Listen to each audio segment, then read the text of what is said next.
I'm Felice Ekelman. I'm a principal at Jackson Lewis, a national law firm. Felice Ekelman has spent her career on the defense side of workplace law, which means when a restaurant operator calls her, something has usually already gone wrong. She's a principal at Jackson Lewis, one of the largest employer-side law firms in the country, and Felice leads their restaurant industry group, 200 attorneys focused entirely on the issues that make this business uniquely complex. Today, Felice walks us through the most common compliance mistakes that multi-unit operators make, why state lines create legal quicksand, how to audit-proof your operation before anyone comes knocking, and what the no tax on tips provision in the Big Beautiful Bill actually requires you to do right now. My name is DJ, and you're listening to The Pre-Shift. Felice, how are you today? Thank you for hopping on the podcast. Thank you for having me. It's good to be here. Absolutely. So I'll just jump right in. You have spent most of your career on the defense side. So a restaurant group calls Jackson Lewis, calls you. It's usually because something has already gone wrong. When you look across, the clients you've represented, cases you've worked on, what's the thing that restaurants always wish they did differently before they call you? That's an easy one. Restaurants always wish they'd called me earlier. The best time to consult with a workplace law expert is before you get started. As you are starting up, you're going to need to know what kind of policies that need to be put in place. You're also going to want to have an appreciation about how legal compliance needs to marry with your operational protocols. And it's much easier to understand what those obligations are as you're putting together your protocols and your operation than to go in afterwards and fix what's wrong. So the advice I always give employers in the hospitality industry is get advice from an expert about workplace law obligations as you are starting to put together your team and your project so that you don't get caught unawares 6 months into the project. Yeah, so I'm not putting together my standards, right? And then after I'm like, well, let me make sure this actually is compliant, and then you're working backwards. So reaching out when you're building out those standard procedures. From everything from who's going to be in the tip pool to how you're going to charge people for special events and banquets, and what are you going to do about tips or service charges or administrative fees, and what I'm sure you're going to touch on as we continue this conversation Yeah. is there are nuances in state law. And so just because you've worked in one state doesn't mean you know what's going on in another state. Yeah, that's the next question I had. So, multi-unit restaurants, I think, is where we want to focus today because it is much more complex than just one. So, is there a pattern that you kind of say is like a classic mistake when people have more than one location, especially across maybe two different concepts? They have a quick service and they have a full service, or different markets. Yeah, the pattern is you need to be aware of the state laws because they're different. And no matter what a great operator you might be, if you don't know what those laws are, you're going to step in mud. So, some states are highly regulated. California, Colorado, New York, New Jersey, Illinois, Massachusetts. Those are some of the, increasingly Virginia. Those are states that have a labyrinth of regulations, and you're going to mess up unless you know what you're walking into. Doesn't mean you can't operate successfully in those states. That's not what I'm Sure. saying. You just need to know what's going on there before you walk in. And even, I'll tell you, even as far as wage transparency. So that's, the new wave of laws that we're seeing, which requires that you post the wage rates. So as you're hiring, you need to do the right thing and know whether you have to post wage rates in your help wanted ads. Because if you get that wrong and you're in the wrong jurisdiction and you haven't complied, depending on the jurisdiction, you could be stuck with serious liability. What does it look like in practice in the variables that you have to manage to be able to operate successfully? It's really tough because some of these laws get passed on a very local level, county, Yeah. city, state, and there's not necessarily a lot of publicity or outreach by the local governments. And so you might not even know that there's been a change in the law. So usually you'll know ahead of time that there's an uptick in the minimum wage or the tip credit changes. But if there is a requirement that you have to have a poster about lactation rights, for example, or Yep. that a scheduling ordinance is on the books, you might not know whether your venue is covered. Because, for example, and I'll always use New York as the example because that's where I sit and Yep. that's where most of my practice is, although I manage lots of nationally based clients. In New York, you could have a single franchise of a national franchise, and you could be subject to the laws that require scheduling notice and penalties if you change schedules without notice, even if you just have one franchise because you're part of a national or a larger franchise. And none of these laws are based on intuition. You Right. have to read them, you have to consult with somebody who knows. So how do you keep abreast? It's expensive to have a really well-trained human resource or people person. You might be best served to have a consultant who's really tuned in. Sure. You might be best served to have someone like me who's an advisor that you can call because in the end, getting advice, as I said from the get-go ahead of time, is going to save you money in the long run. Yeah, that was my next question. Absolutely. It's like, how do you just keep track, right? You're trying to serve people, take care of staff, and manage orders and inventory, right? As maybe a smaller company. Is that your recommendation? Just to have You someone need on the phone? yeah, you need a trusted advisor, Okay. whether that's an HR consultant who knows your industry, because again, there are unique requirements in the hospitality industry and so much litigation arises from the misunderstanding of tips and the tip credit and how to manage tip pools and how to manage service charges that you don't just need an HR person, you need an Yeah. HR person who knows this industry. So I can't emphasize that more. And it's a lot to ask your GMs, Yeah. to know what's going on because, as you said, they've got a lot to do and keeping abreast of changes really these days requires somebody who's doing that full time. Is there like a particular state, maybe outside of New York or a market that's tricky right now? Is there one that you're noticing is coming up more often? California. California is tough. California is tough because they have not only no tip credit, Yep. okay, and that holds true for Nevada, so you need to know that. But California has meal and rest break legislation on the books, which requires excellent record keeping, and you have to know when penalties are to be paid for a missed meal and rest break. And that is a law that's highly litigated. Lots of plaintiffs' attorneys are out there. I gotcha.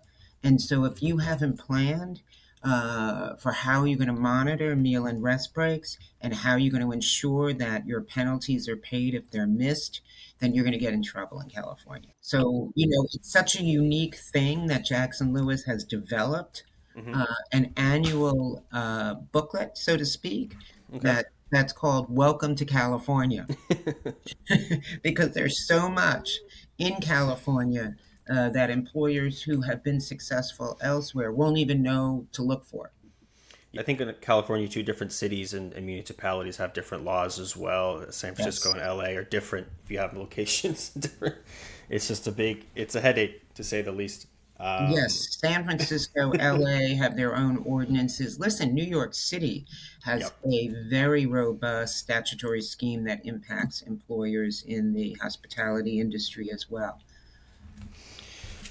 I want to hone in a little bit back to in house into the restaurant. So audit proofing. Making sure that you are actually compliant. You don't just feel compliant. So if someone is listening now and they're like, I want to make sure I don't have to call police, right? What would you recommend? That's an excellent question. First, is your handbook, and every employer these days really needs an employee handbook because you need one spot where you compile all your legal notices.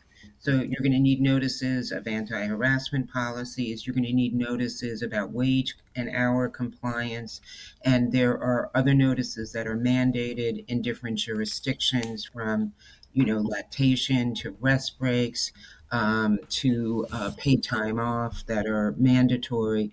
So the first thing you want to do is make sure that your handbook is up to date. Second thing you want to do is make sure that you got the right posters up. This is actually a big deal. Um, there are, if you get audited by the Department of Labor, they're going to look at your posters. Next Mm. thing is we haven't talked about immigration laws yet, and these are national law, Yep. not local. But today, employers in the restaurant business, regardless of what city or state you're operating in, need to make sure that your I-9s are compliant. I-9s are those documents that employees have to complete within the first 72 hours of employment, which demonstrate that employees have the right to work in the United States. And Homeland Security is the first stop is usually looking at I-9s. There are Okay. very specific rules associated with I-9s. You need to make sure that you know what you're doing. And if you don't know what you're doing, you go online. There is a very long, detailed manual, but you want to make sure that your I-9s are in audit. That's part of an audit. The next thing is making sure that your time and pay records match. Mm. One of the things you want to make sure is that if you are requiring employees to take an unpaid lunch, that they clock in and out for that meal break.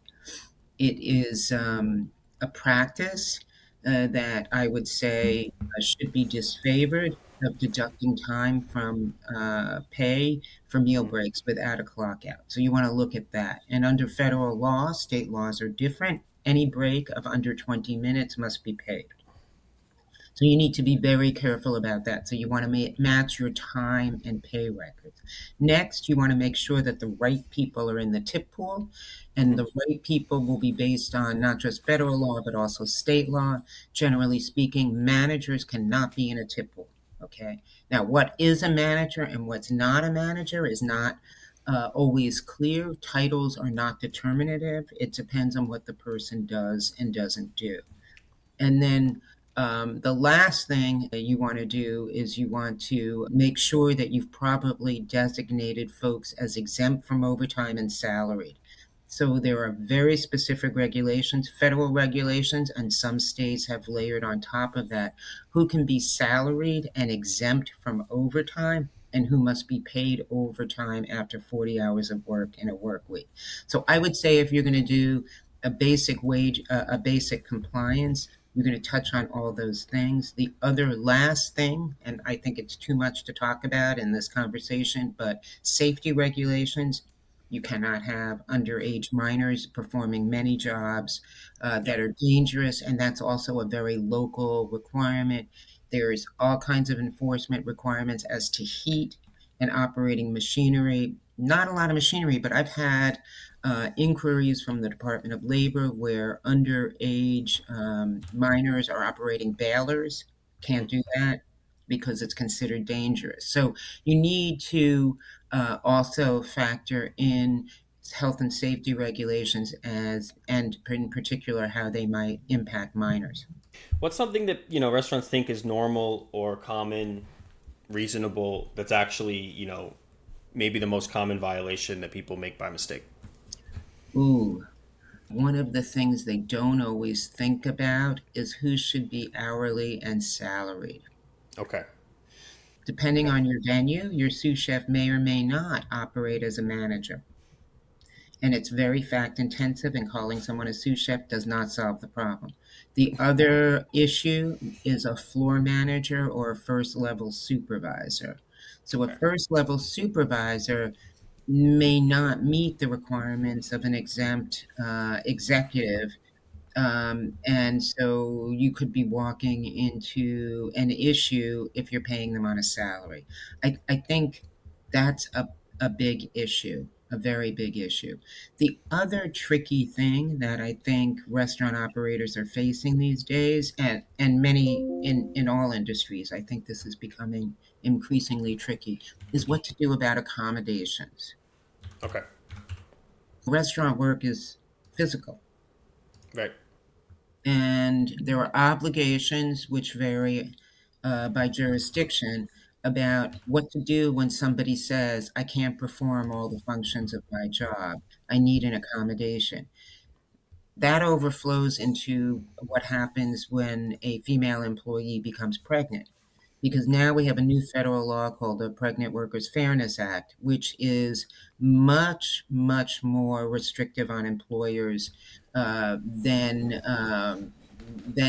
what federal law had been. And while some states had laws on the books about accommodating pregnant employees, this is now a national law, and a lot of operators don't understand it. So, again, managers need to be trained on what to do when an employee approaches them with a need for some kind of an accommodation, whether it's due to physical, mental, or issues relating to pregnancy. I definitely want to get into the training, and I just want to dig in a little bit on like this hourly versus salary debate. Yeah, So, you sure. mentioned first level supervisor. Let's say, oh, I'm a shift lead. I'm the head server on the shift tonight. Would your recommendation be to just be very distinct about, we have a very set number of managers. These are our salaried employees. They're exempt from the tip pool. They're exempt from overtime, and then, just having very clear lines, because it seems like when there's not clear lines, like I've been here for a while. I'm on salary, but I work, overtime and things like that. So, what would your recommendation be there? So the standard, because of the amount of litigation on this issue, is has evolved. So there was a time when first line shift supervisors were treated as exempt, and they were vulnerable to litigation because to meet that exemption, you have to be involved in hiring, in firing. You have to spend a predominant amount of your time actually supervising. So if you're in a Right. quick serve and there's only two people, you're working the line. You're not sitting in your office for the shift. And now the standard, I believe, in at least with clients I've worked with, is AGMs are often deemed non-exempt and overtime eligible. And that's just because employers want to avoid litigation. Right. So I would say, in all matters involving workplace regulation, tolerance for risk is a big factor. So some employers are going to say it's a little bit gray, I'll run the risk. Some employers are going to say it's a little bit gray, I am not running any risk.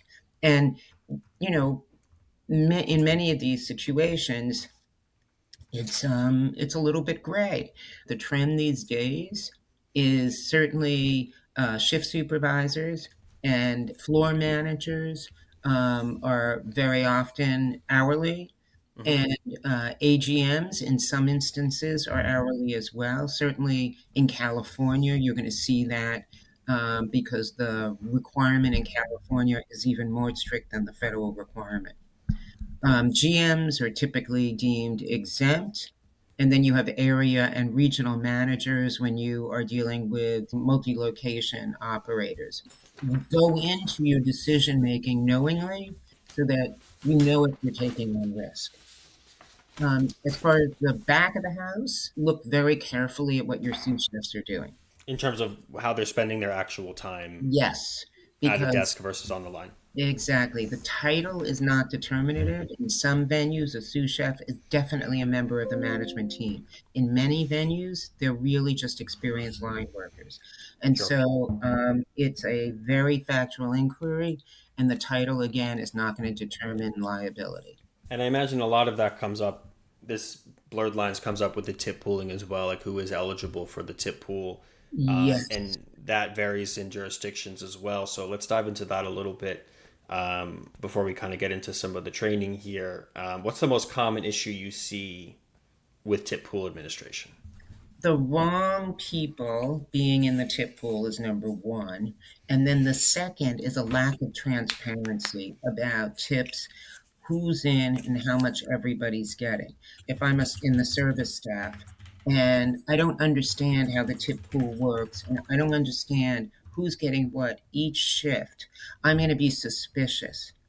If you are transparent and you show all your front of house staff the tip distribution from the shift before every shift, if you make sure that tips are any cash tips are distributed instantly, very quickly at the end of the shift. If you're transparent, there's going to be much more trust in the process and much less questioning of the process, because a lot of time litigation arises because folks don't understand and because they think the employer is taking their tips. There are certain positions that get litigated a lot. One is the expediter. If the Okay. expediter is not serving, they're probably not going to meet the tip pool requirement of being directly engaged in service. There are issues with respect to hidden barbacks who are not engaged in service. There may be issues with respect to hosts who spend their time on the phone and don't get involved in service. There are porters in some venues, stockers, polishers. And again, unless those folks are dealing with customers, remember the title is not determinative, it's what folks are doing. The other issue with tip pool is this thing called 80/20. Mm-hmm. 80/20 is a federal regulation, but it's also on the books in some states like New York.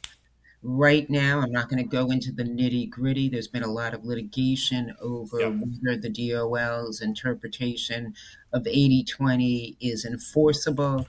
It's still in limbo in many jurisdictions, but a best practice is to make sure that your service staff are not spending a lot of time performing tasks that don't lead to tips.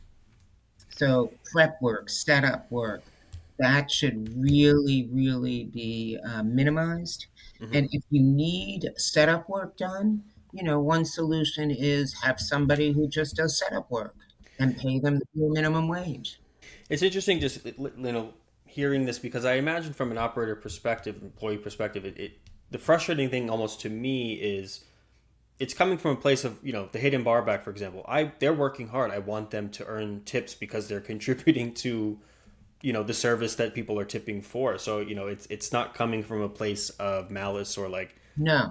trying to get one over on somebody. It's wanting to take care of your people. So I think maybe framing it in that way is you're not doing them any favors by including them in the tip pool because it could end up Well, badly for you there in may the be long run. solutions to that Yep. problem. You can rotate the position during the shift.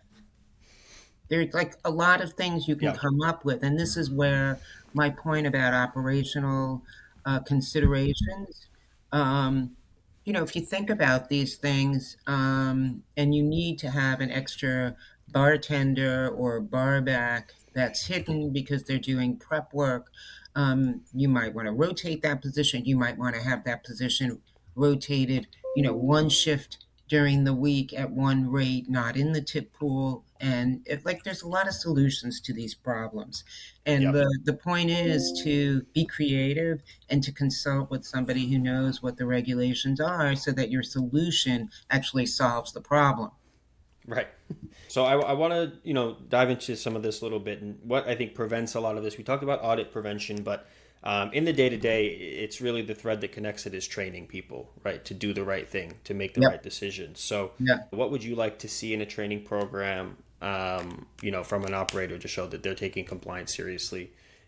I think you need a multifaceted training program. So you're going to need one training program on equal employment opportunity compliance, Yep. and that may be regulated by state or local law. So in New York, you have to do it every year, and the curriculum is basically predetermined.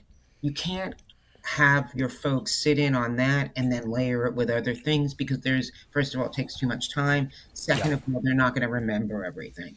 So, that is one kind of training that's mandatory. Another kind of training, which is also really important, is wage hour compliance.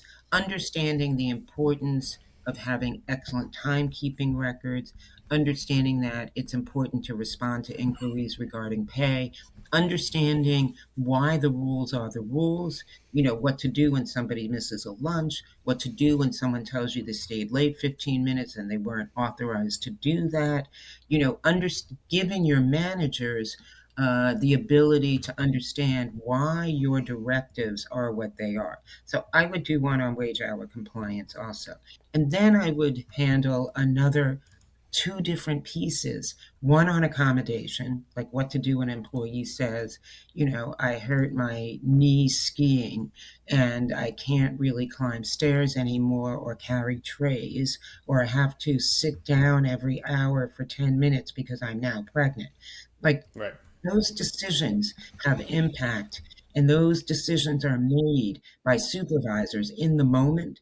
And if they don't know what to do, they're going to make the wrong decision 50% of the time. Yeah. And the other one, in addition to the accommodation issue, is how to discipline. And this is the thing that's really important as well, because it's when employees feel that they're being treated differently from coworkers Mm-hmm. that they end up filing claims of discrimination because they think that their treatment is based on a protected class, what they look like, their age, their gender, their national origin. And so consistency matters. And when you're dealing with multi-location situations, it's very hard to be consistent. And the only way you're going to do that is to get folks together in a room every so often to talk about, like, what to do when someone's late. What do you do? What do I do? Right. What's our expectation? What's our standard? And you want to view discipline as something to improve the quality of your staff, not to weed people out, because there's still challenges recruiting good staff. Anyone who has a decision that can impact an employee's conditions of employment needs a lot of training. The employees themselves need training on how to treat one another, Right. in addition to safety training and protocols and service and of course all that. But I would say that management training is worth the investment always. Your managers want to learn. Yeah. And they don't want to be caught on the end of a mistake either, right? Even, No, yeah. no. There are bad actors, of course, in any industry, and there are people that are deliberately taking advantage of employees. But I'd hedge, a majority of folks are just, trying to make honest business and making mistakes because the laws are just that complicated. A decision about how you word your contracts for your special events or banquets. But you need to look into that before you have your first banquet or before you book your first special event, Right. to make sure that the language is not going to get you in trouble with respect to tips or service charges and what you say about them to the customer. So prevention is really the key, Absolutely. because we all know that the industry is a tough one, Yeah. not always the greatest margins. Yeah. And, one litigation could be a debacle. Now, one of the things I want to mention is that in the States, at least, there's something called employment practices liability insurance. Okay. And that's something every operator should look into. Okay. I'm not selling insurance, but policies may not be terribly expensive, and the See. policies provide coverage in the event of a loss due to an employment discrimination claim. There's also policies for wage hour violations, but those policies tend to not cover settlement. They tend to cover just attorney's fees, but that's something operators should look into as well and decide if that's right.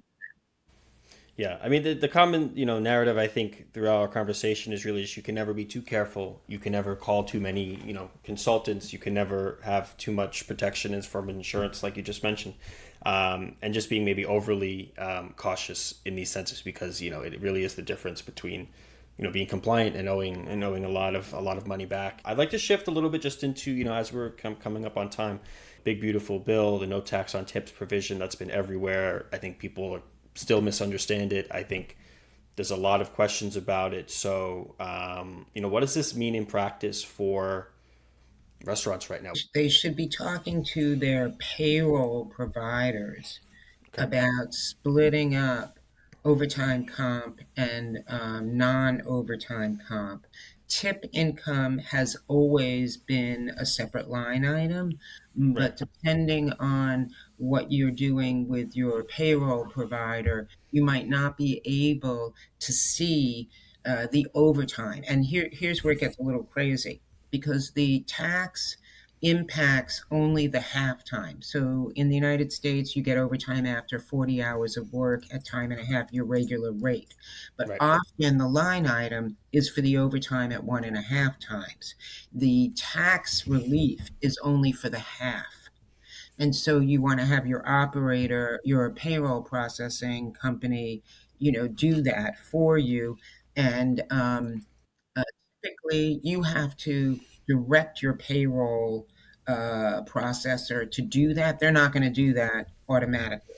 I So, see. same thing with respect to minimum wage and tip credit. Don't assume that your payroll processing company is staying up to date on all these rate changes. You have to direct them as to what the rates are. And if you direct them incorrectly, they're not going to be responsible because most of the contracts you sign with your payroll processing companies, at least the ones I've seen, Right. you don't assume liability. So that's very important as well. So tips have to be a separate line item, and then the halftime has to be a separate line item. And depending on the state you're in, some states don't really have much in the way of payroll taxes, but Right. some states are going to tax that halftime, and you're only going to get relief under the federal law. Now, whether the employee gets a tax benefit is going to depend on their individual tax situation. So Right. employers should not advise about that. The other thing is some states are requiring, like New York, that you have a 401(k) plan. So Right. that is a plan by which employees can save money pre-tax for their retirement. Employers don't have to match it, but they have to provide the option for the plan. So that's new. That's coming across in states. It would be a great benefit to do that because you always want to encourage folks to save. The Pregnant Workers Fairness Act, that's something that's fairly new. It's from 24, but it takes a long time for compliance.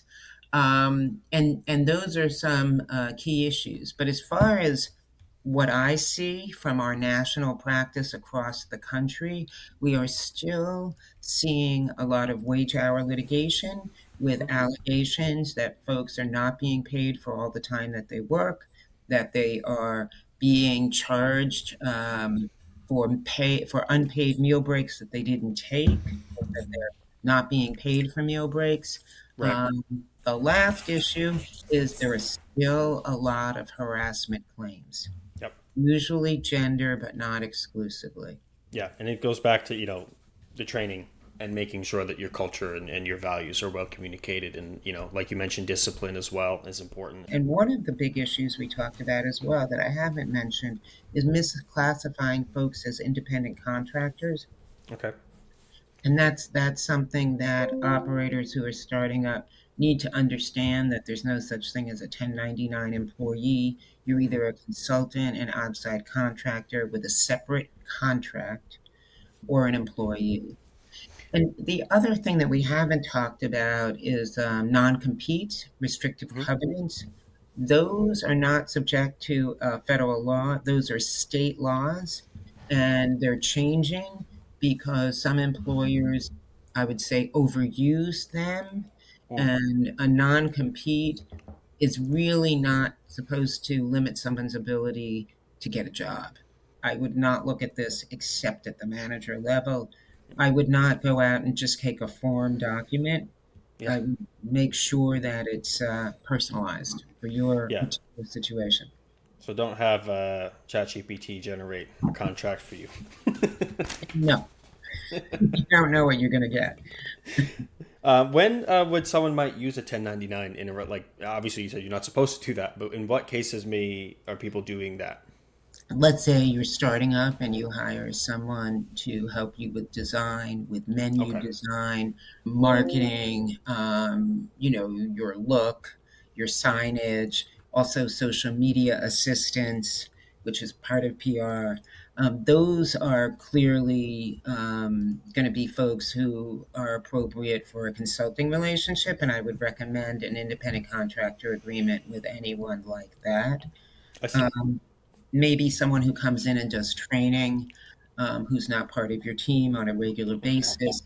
I Um, see. Someone who helps you design your beverage program. Yeah. That would be a consultant. Yeah.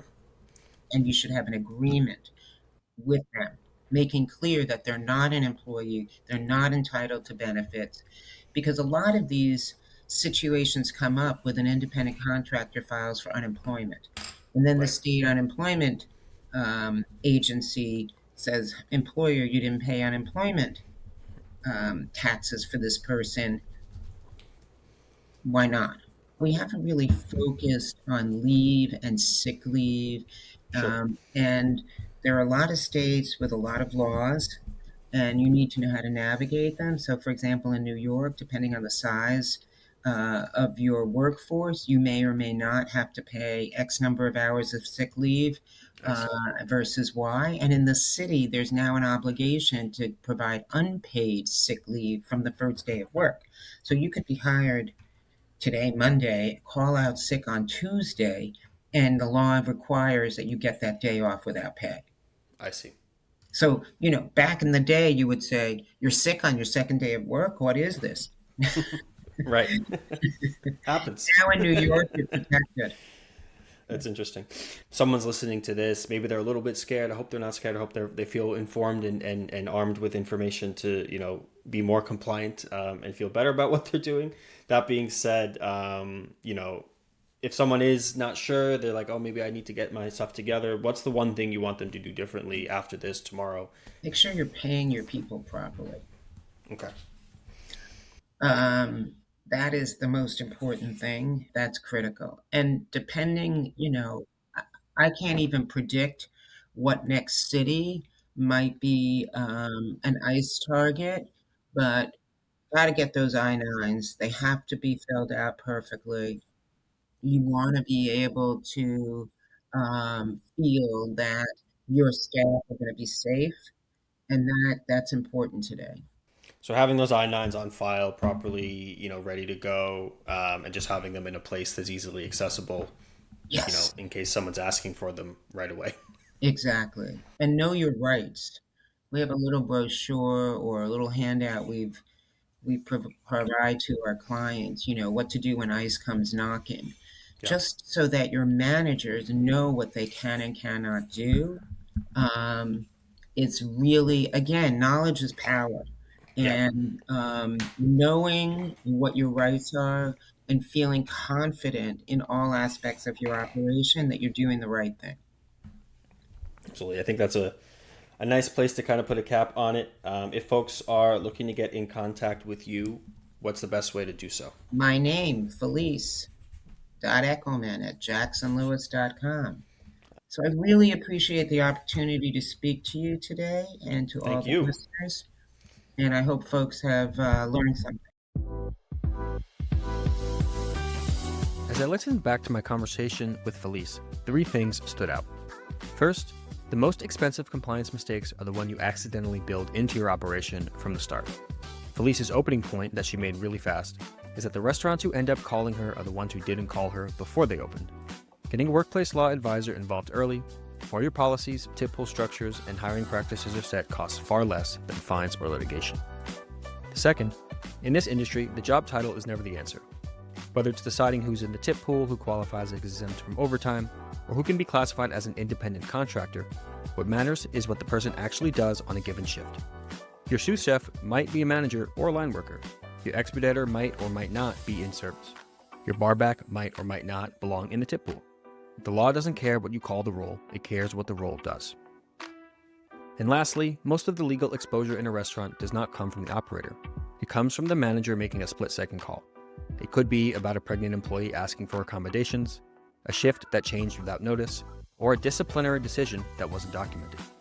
Training your managers specifically on EEO, wage and hour accommodations, and how to discipline consistently is one of the biggest investments you can make. One bad decision can have an outsized impact. And that's the show. Thank you to Felice Ekelman of Jackson Lewis for joining us. You can reach her at felice.ekelman@jacksonlewis.com. If you enjoyed the episode, please leave a review and share it with someone who needs it. Reach out to us at podcast@sevenshifts.com. I'm DJ, and this has been another episode of The Pre-Shift.